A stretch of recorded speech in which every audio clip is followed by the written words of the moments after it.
मूल संकल्पना के इस सीरीज में आज हम सीमांत अभिकर्मक की चर्चा करने जा रहे हैं।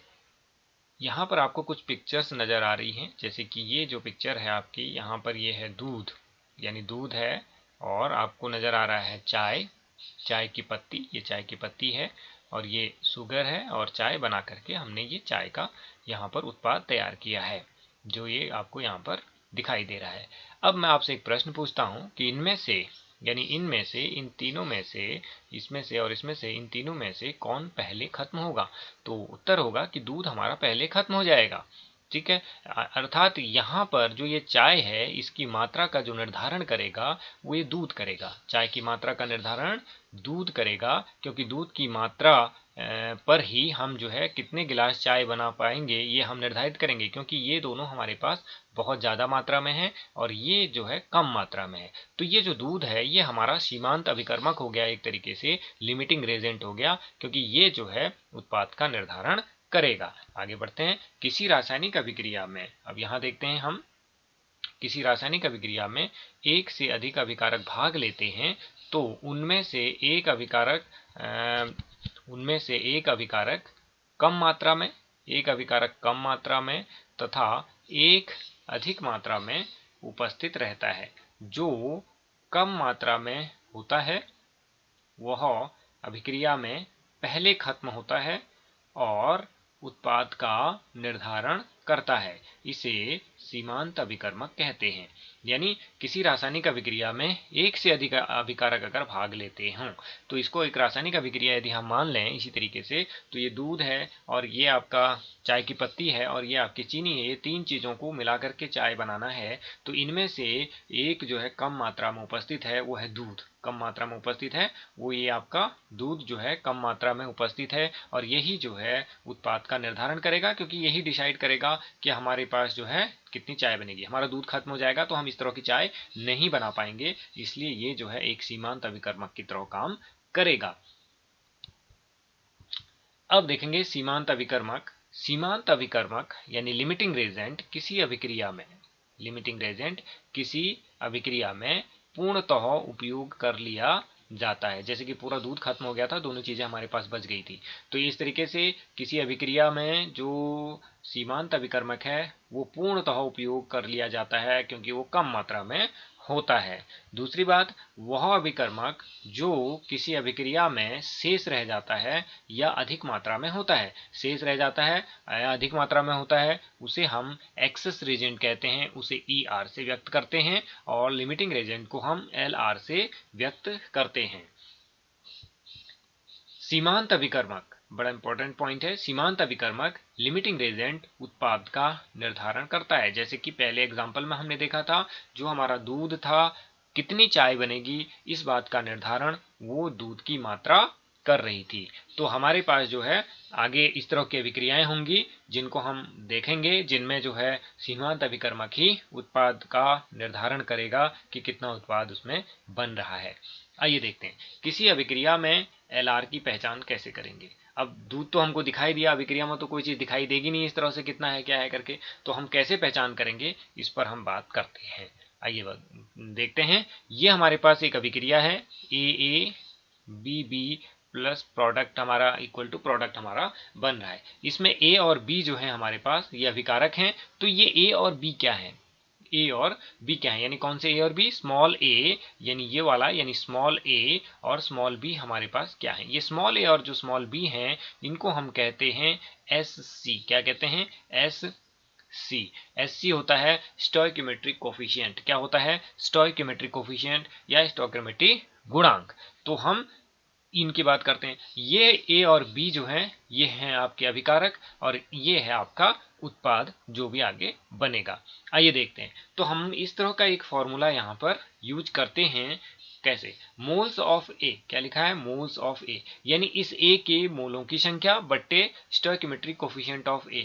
यानी यहाँ पर यदि हमको इस A के मोल पता हो तो हम उन मोलों को यहाँ पे लिखेंगे। स्टोइकोमेट्रिक कोफिशिएंट जैसे कि इसमें A है उसको हम जो है यहाँ पे लिखेंगे।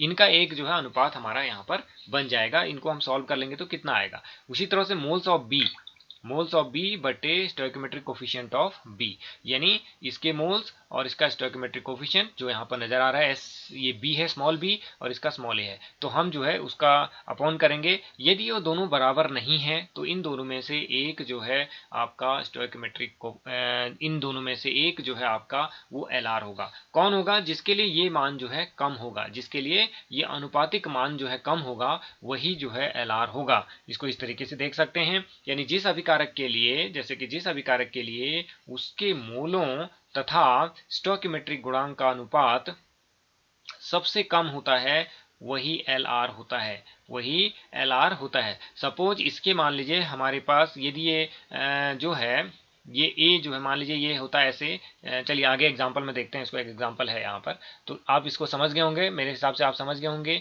कि इनमें से ये जो वैल्यूज हैं, इसका बट्टे इसका मान या इसका बट्टा इसके मान जो कम होगा वो आपका एल आर होगा। चाहे बी के लिए कम हो तो बी एल आर होगा, ए के लिए कम होगा तो ए एल आर होगा, और एक एल आर होगा तो दूसरा क्या होगा? वो हमारा ई आर होगा। तो हम आगे बढ़ते हैं। आगे इस अभिक्रिया में हम बड़ी आसानी से इसको समझ लेंगे। ये हमारे पास एक अभिक्रिया है 3a plus 4b equal to है 3c प्लस 5d। इसमें a के जो मोल दिए गए हैं वो 30 मोल हैं, b के जो मोल दिए गए हैं वो 20 मोल हैं। तो इनमें से इस अभिक्रिया में से कौन सा सीमांत अभिकर्मक है, इसको हम एग्जाम्पल से समझ सकते हैं। आइए देखते हैं। ये हमारे पास अभिक्रिया है, तो ए के मोलों की संख्या हम यहाँ से निकाल लेंगे। ए के मोलों की संख्या हमको मालूम है, जिसको हम Na लिखते हैं, वो होता है हमारा कितना? 30, जो कि दिया गया है यहाँ पर। अब हम ए का स्टोइकोमेट्रिक कोफिशिएंट ले लेते हैं। स्टोइकोमेट्रिक गुणांक कितना है ए का? ये कितना है? Sc, ये इसका Sc है, मतलब ये इसका S और C है 3, ये इसका Sc है। 4 जो है किसका? इसका Sc है, यानी B का, ये B का Sc हो गया। 3 जो है ये आपका C का Sc हो गया, है ना, और ये जो है ये Sc हो गया, इसका स्टोइकोमेट्रिक कोफिशिएंट हो गया। तो ये SCA करके हम यहाँ पर इसको व्यक्त कर रहे हैं। यहाँ आपको दिखाई दे रहा है, यहाँ मैं अंडरलाइन कर रहा हूँ, SCA इज इक्वल टू 3 दे रखा आपने। ध्यान से इसको देखिए और समझ लेंगे आप, 3 है। अब बी के मोलों की संख्या, ये भी कोई दिक्कत वाली बात नहीं है, बी के मोलों की संख्या क्योंकि क्वेश्चन में दी रहेगी, ये कितनी है? 20 मोल्स। अब बी का स्टोइकोमेट्रिक कोफिशिएंट वो भी यहाँ पर दिया रहेगा, वो कितना होगा? 4। यदि नहीं दिया रहेगा किसी रासायनिक अभिक्रिया में, तो उस रासायनिक अभिक्रिया को आपको क्या करना पड़ेगा? संतुलित करना पड़ेगा। जैसे कि रासायनिक अभिक्रिया को संतुलित करते हैं, उस हिसाब से उसको पूरा संतुलित करना पड़ेगा, तब जाकर के हमको उसका सही से स्टोइकोमेट्रिक कोफिशिएंट मिलेगा। तो ए का कोफिशिएंट और बी का कोफिशिएंट हमको मालूम हो गया। अब हम इनके जो है अनुपात निकाल लेंगे। हमने क्या किया? Na बटे SCA, यानी Na ए के मोलों की संख्या बटे ए का स्टोइकोमेट्रिक गुणांक, यानी हमने क्या किया? 30 बटे 3 किया। 30 कहां से आया? 30 ये आया। 3 कहां से आया? ये यहां से आया। 3 बटे इसकी वैल्यू कितनी आ गई? 10 आ गई। अच्छा, इसके बाद हमने क्या किया? बी का किया, यानी हमने NB किया, यानी इसके मोलों की संख्या कितनी थी? 20। NB हमारे पास कितना था? बी के मोलों की संख्या, ये NB था, ये था हमारे पास N और B, ये क्या था? NB था, तो ये 20 था, तो हमने क्या किया? 20 बट्टे 4 किया। 4 कहां से आया? ये स्टोइकोमेट्रिक कोफिशिएंट है 4, तो 20 बट्टे 4 किया, तो 20 बट्टे 4 किया तो हमारे पास कितना आया? उत्तर 5 आया। अब इनमें से जो छोटा है वही LR होगा, यानी 5 छोटा है 10 बड़ा है, यानी तो 5 किसके लिए आया है? बी के लिए आया है। किसके लिए आया है? बी के लिए, यानी 10 इज ग्रेटर देन 5, यानी 5 छोटा है, तो वह अभिकारक सीमांत अभिकर्मक होता है जिसका मोलों की संख्या तथा स्टोइकोमेट्रिक कोफिशिएंट का अनुपात का मान क्या होता है? सबसे कम होता है। यानी 5 जो है यहाँ पर कम है 10 की तुलना में, तो ये किसके लिए है? ये जो है बी के लिए है। किसके लिए है? बी के लिए। किसके लिए आया? बी के लिए। तो बी हमारा सीमांत अभिकर्मक है। तो बी जिसका अनुपात कितना है? 5 है, और एल आर क्या हो गया? वो हमारा जो है 5 वाला बी जो है हो गया। मेरे हिसाब से आप समझ गए होंगे इसको, तो एक दो बार वीडियो को देख लें, जो है आपको अच्छी तरह से समझ में आ जाएगा। नेक्स्ट बढ़ते हैं। अब वही क्वेश्चन है हमारे पास, इसमें थोड़ा सा देख लेंगे। इसमें वही दे रखा है कि 3a plus 4b 3c 5d। ए के 30 मोल हैं इसमें भी, और बी के हैं 20 मोल। तो हमें अभिकर्मक तो बताना ही है, जिसको हमें भी बता भी चुके हैं। सी और डी के मोलों की संख्या की गणना करनी है। अब इस तरह के क्वेश्चन आते हैं इसमें, सी और डी के मोल हमको बताने कि इसके मोल कितने बनेंगे, इसके मोल कितने बनेंगे। उसी तरह से जैसे आपको चाय का कुछ दे दिया जाए, दूध वगैरह दे दिया जाए, तो आपसे पूछा जाए कि चाय कितने गिलास चाय बनेगी, वो सब हम यहाँ से निर्धारण करेंगे। उससे पहले हमको सीमांत अभिकर्मक की जानकारी इसमें होना आवश्यक होगा। अब देखते हैं आगे। अब देखते हैं, हम हमारे पास क्वेश्चन है कि हमने सबसे पहले इसका समीकरण लिख लिया है। ये वाला हमारे पास इसका समीकरण है जो हमको दे रखा है। अब एक संतुलित समीकरण है, क्योंकि हम ऐसा मान रहे हैं संतुलित समीकरण दे रखा है हमको कि एक संतुलित समीकरण है, तो संतुलित समीकरण है तो इसमें हम मूल संकल्पना लगा रहे हैं। तो मूल संकल्पना क्या होती है, ये इसी तरह से होती है। मूल संकल्पना आपकी जो है मूल संकल्पना जो है किस तरीके से हम करते हैं ये देखेंगे। आप यहाँ पर देख लेंगे मूल संकल्पना, ये हमारे पास यहाँ पर दिया गया है। क्या दिया गया है, Na/SCA। Na/SCA, Na क्या है, ए के मोलों की संख्या, SCA क्या है, ए का स्टोइकोमेट्रिक गुणांक। जो स्टोइकोमेट्रिक गुणांक इसका कितना है, ये है 3, जो इसके आगे से रहेगा। इसका 4 है, जैसे कि हम अभी भी चर्चा कर चुके हैं। इसका कितना है, इसका 3 है, जो हम पहले भी हम इस पे चर्चा कर चुके हैं, 3। इसका कितना है, इसका 5। इसका स्टोइकोमेट्रिक कोफिशिएंट कितना है, 5 है। तो हमने यहाँ पर लिया Na/SCA किया आपने, Na/SCA यानी बराबर होता है NB/SB। यदि ये बराबर नहीं है, यदि बराबर है तब तो उसमें, यदि ये इस तरह का बराबर निकल करके आ जाता है हमारा, तब तो वो जो है हमारे उसमें कोई भी LR नहीं होगा, उसमें कोई भी सीमांत अभिकर्मक नहीं होगा। और यदि वो बराबर नहीं आता है तो उनमें से एक जो है वो आपका सीमांत अभिकर्मक होगा। ऐसा हम बात कर रहे हैं यहाँ पर। अब देखेंगे कि भाई जैसे इसमें आपने निकाला, इसको कितना निकाला, 30/3 निकाला। 30 कहाँ से आया, यहाँ दे रखा है आपको 30 है। 20 कहाँ से आया, यहाँ दे रखा है। और 4, 3 ये सो आप पहले भी पढ़ चुके हैं। तो यहाँ पर हमारे पास ये इसके लिए वैल्यू 10 आई, इसके लिए वैल्यू 5 आई। तो ये दोनों बराबर नहीं है।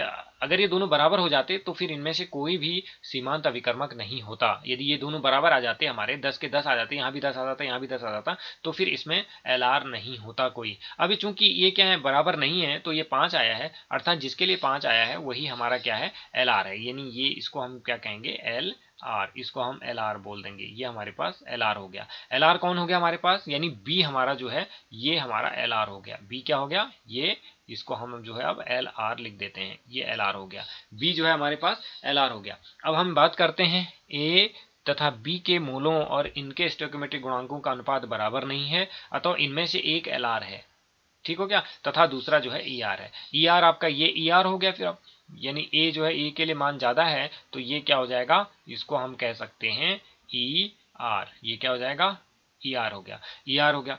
तो अभिकारक B के लिए अनुपात का मान सबसे कम है, B एक LR है, ये हम जान चुके हैं। अब हम यहाँ से मूल कंसेप्ट लगाते हैं। जब हम, आपको मालूम है जो LR होगा वही प्रोडक्ट का निर्धारण करेगा, तो हम सूत्र में यहाँ से हमारे पास जो ये सूत्र थे उनमें से हम उसी का यानी LR का उपयोग करेंगे। हमने यहाँ पर LR का उपयोग किया तो हमारे पास सूत्र क्या बना, ये वाला सूत्र हम बना रहे हैं। क्या, इस तरह से हमने सूत्र लिया, क्या लिया, NB/SCB बराबर NC/SC। हमको NC निकालना है, यहाँ पर मूलों की संख्या निकालनी है हमने, NC यानी C के मूलों की संख्या निकालनी है, तो उसको NC कहा, तो NC/SCC आया, तो हमने इसको रखा। उसी तरह से यहाँ पर क्या आ जाएगा, यहाँ पर हमने D के मोलों की संख्या निकालनी है, तो ये क्या है, NB/SCB, ये B है, NB/SCB बराबर ND/SC है। तो इस तरह से हमारे पास ये दो सूत्र यहाँ पर बन गए। एक सूत्र C के लिए बनाया, एक सूत्र D के लिए बनाया। वही रखेंगे हम LR वाले को, यानी हम B को रखेंगे, A को नहीं रखा हमने, क्योंकि A निर्धारित नहीं करेगा उत्पाद की मात्रा को। निर्धारित कौन करेगा, LR करेगा, यानी इसलिए हमने जो है इसको लिया। तो दोनों सूत्रों में हम इसी को लेंगे, दोनों निकालने हमने, तो दोनों के लिए इसी को लिया। तो हम पहले इसको सॉल्व कर लेते हैं। हमने क्या लिया, 20/4। ये 20/4 कहाँ से आया, ये NB/SC 20/4 है। NC/3, 3 कहाँ से आया, इसका ये 3 है, ये भाई है कि नहीं है 3। तो हमने NC यहाँ से निकाल लिया, हमने इसको मल्टीप्लाई कर दिया इस तरह से। NC बराबर हमारे पास क्या हो गया, 60/4 आ गया, यानी 15 मोल आ गया हमारे पास। NC कितने मोल आ गए, 15 मोल, यानी C के मोलों की संख्या कितनी आ गई, 15 मोल आ गए। अब दूसरी तरफ हमारे पास था NB/SCB बराबर ND/SCD। तो हमने क्या किया, 20/4, यहाँ पर भी हमने 20/4 ही रखा, क्योंकि ये एक LR है। तो हमने क्या रखा, ND/5, ND यानी इसके लिए निकालना आपको D के लिए, तो हमने रखा ND/5। ND/5 रखा, तो हमने इसको क्या कर लिया, 20×5 100/4 हो गया। 100/4 कितने मोल आ गए, 25 मोल आ गए। तो D के कितने मोल आ गए, 25 मोल आ गए। तो इस तरह से ये LR प्रॉब्लम्स होती हैं, और जो सवाल आते हैं इसमें मैं आपको कुछ काम भी दूंगा, तो आप उसको करेंगे। मेरे हिसाब से आप समझ गए होंगे, तो थैंक यू।